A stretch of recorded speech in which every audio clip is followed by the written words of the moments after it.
Coucou les amis, j'espère que vous allez bien. Allez, on va prendre un petit message. Alors, de quoi nous parle-t-on aujourd'hui? On nous parle d'une rencontre. Alors, qu'est-ce qu'on peut nous dire de plus par rapport à ça et du temps? Donc voilà, peut-être... Alors, soit le fait de faire une rencontre et de prendre son temps par rapport à ça, le fait de temporiser et de ne pas s'emballer, donc ça peut être un message.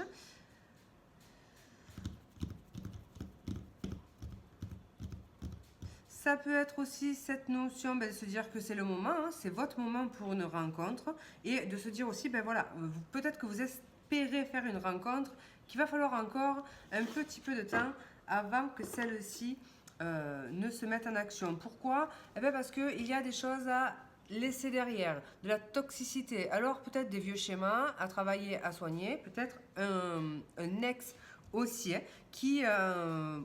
alors, soit vous empêche de faire une nouvelle rencontre parce que ben voilà, il est toujours dans les parages. Peut-être qu'il y a une situation qui n'est pas complètement réglée. Donc, il peut y avoir cette notion-là.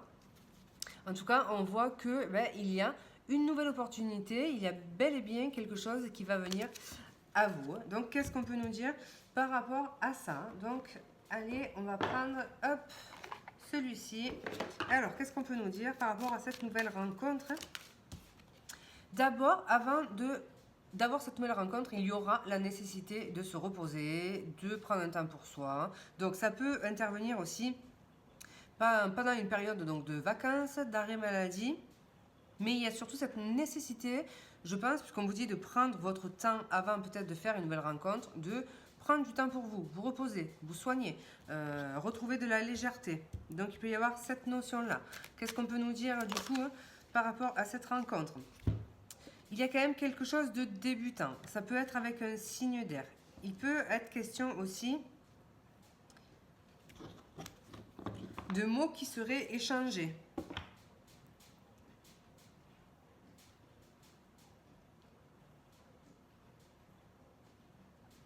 Ici, on a quand même une notion de se cultiver, se renseigner.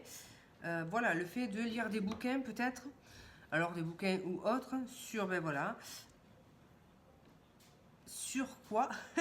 Ça c'est la question. Donc moi j'y vois la notion de prendre soin de soi, guérir peut-être de quelque chose, peut-être donc une notion de reconstruction.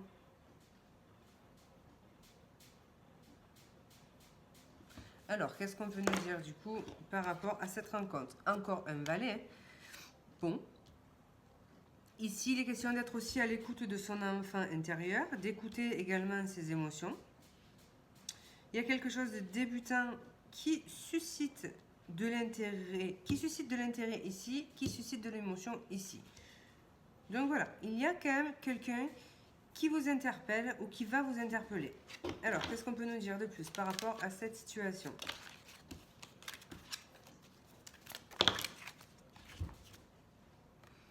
On a une forme d'audace, de proposition également.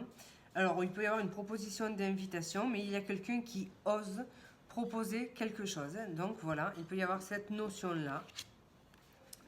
Et ici, avec le 10 d'épée, ça peut être cette notion de... alors, fin de cycle, bien évidemment. Mais c'est une fin de cycle, alors où la souffrance est telle qu'à un moment donné, on l'accepte, on la transcende, on s'en déleste et on peut s'en libérer. C'est une fin de cycle libératrice. On peut laisser cette souffrance derrière. C'est une façon de vous dire, vous avez tellement encaissé que là, on est max au niveau de la souffrance. On peut, voilà, repartir à zéro, se libérer de cette souffrance et la transcender pour moi. Donc, alors pour moi, c'est voilà, cette nouvelle rencontre qui arrive après cette situation qui a été lourde de conséquences. D'où l'intérêt d'avoir voilà, cette période de repos, de mise au vert, de guérison. Donc il peut y avoir une proposition qui intervient pour vous. Hein. Ça titille, ça réveille, ça suscite de l'intérêt et de l'émotion. Est-ce que vous allez être en capacité émotionnelle d'accueillir cette proposition, honnêtement, rien n'est moins sûr parce qu'on voit quand même qu'il y a la nécessité de prendre du recul peut-être par rapport à sa vie sentimentale.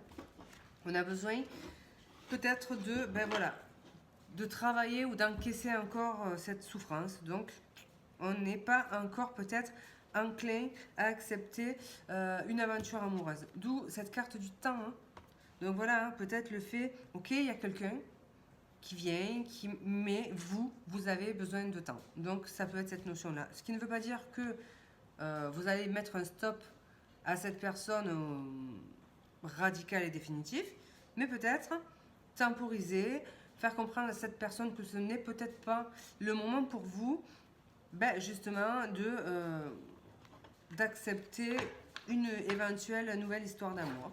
Donc on va voir qu'est-ce qu'on peut nous dire du coup par rapport à cette situation. Ici, avec les pensées sombres, voilà, on a besoin de faire du tri dans sa tête. On est encore dans une espèce de négativité, mais c'est surtout qu'on a encore des restes en fait de cette situation douloureuse. Ok, on est en train d'accepter, de transcender, mais voilà, on a besoin de faire justement ce break dans sa tête, dans sa vie sentimentale notamment, pour pouvoir évacuer encore le reste de ces pensées sombres qui peut encore subsister. Donc, qu'est-ce qu'on peut nous dire du coup par rapport à l'évolution de cette situation? On est peut-être concentré du coup plutôt sur tout ce qui est financier. Donc voilà, il y a cette notion-là.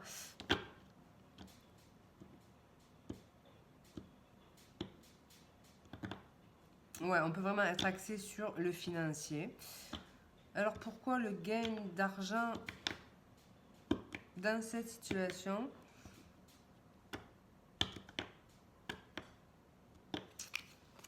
On va aller voir. Alors, qu'est-ce qu'on peut nous dire du coup de plus par rapport à cette situation?